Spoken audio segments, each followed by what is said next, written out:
Hi, and welcome to Drupal 8 for Beginners, powered by Packt Publishing.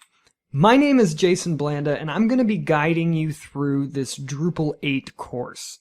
So to give you a little background about me, I have been developing websites professionally for the last 7 years. And primarily, I've been building on the Drupal content management system. I've been working with Drupal since Drupal 6, in through Drupal 7, and now into Drupal 8.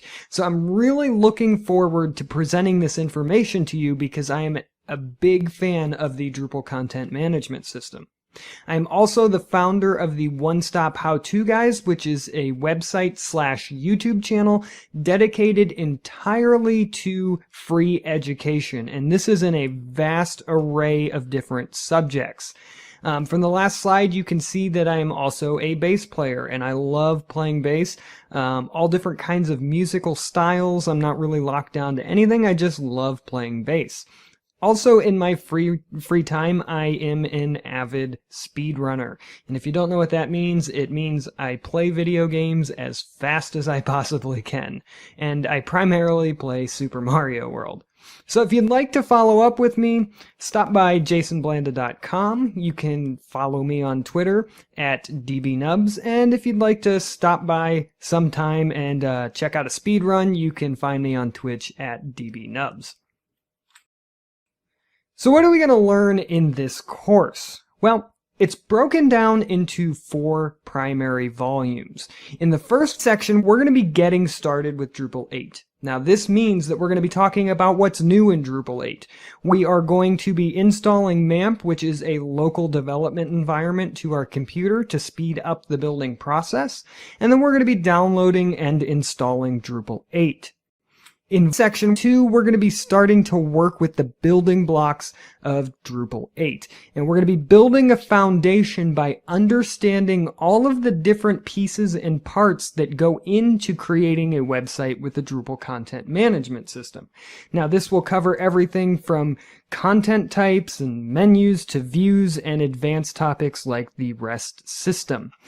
We will then be working with Drupal 8 themes. We'll be going out and downloading themes from Drupal 8 that are already built, and then we will also be designing, developing, and building out our own custom themes.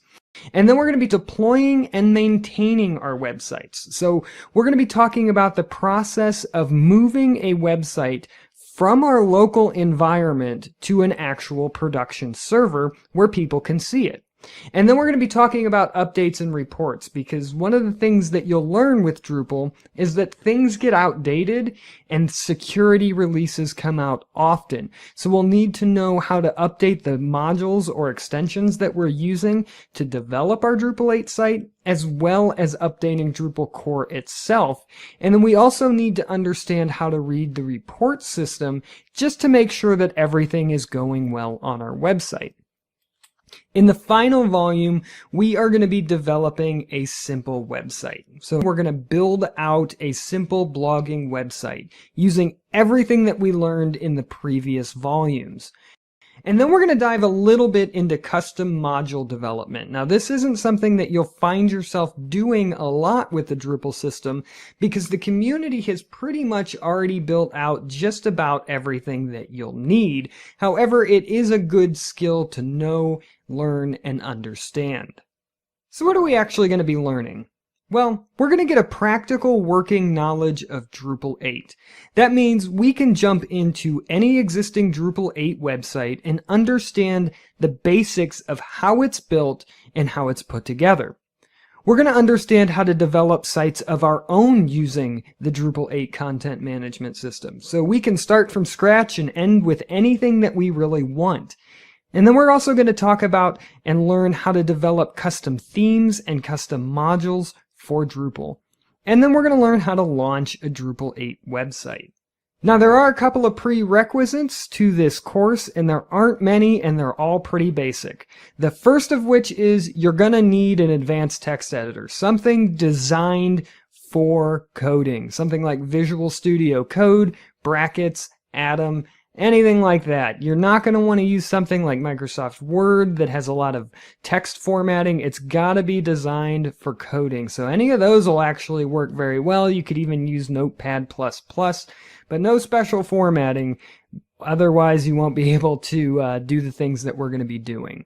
You also want to have a basic understanding of HTML, JSON, and PHP. Now, this isn't absolutely a requirement. However, it is beneficial because you will get to understand what's going on a little more behind the scenes in Drupal, even though we're not always going to be directly working with these pieces. Then finally, you're going to need to kind of know your operating system. So if you're working on Windows, Mac, or Linux, make sure you understand how Windows, Mac, or Linux functions, at least from a usability standpoint, nothing major. However, there is no primary Drupal experience required. You don't have to have any prior experience at all. So if you've never worked with Drupal, then this course is absolutely going to be perfect for you, because by the time we're done, you're going to be able to work with it. Now, if you do have like past Drupal 7 or Drupal 6 experience, that's great, but a lot has changed in Drupal 8. And so while some of that information is going to carry over, some of it may not, and the way that it's put together may seem a little bit different. So no experience really is required, because we're going to start from the absolute bare minimum and work our way up. So with that being said, I'm really excited to bring this course, and I hope you are excited as well, and I will see you in Volume 1.